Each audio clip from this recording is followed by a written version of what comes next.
どうしました社長。それじゃない。ああこっちはい。写真写真。やばい。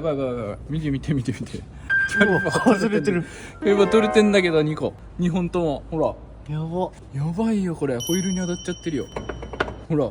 足回りからイオンがするっていう、コトコト音するってお客様で入稿して、走りに行ったんだけど、なんか聞いたことねえコトコト音だなと思って今リフト上げたんだけど結構外れてます。マジ危険。これなんかパッドね多分交換してあんだよね。これパッド交換の時に絶対締め忘れてんだよ。これは大問題ですね。本当にちゃんと整備してくれるところに出しましょう皆様。はい。例えばボルテージとか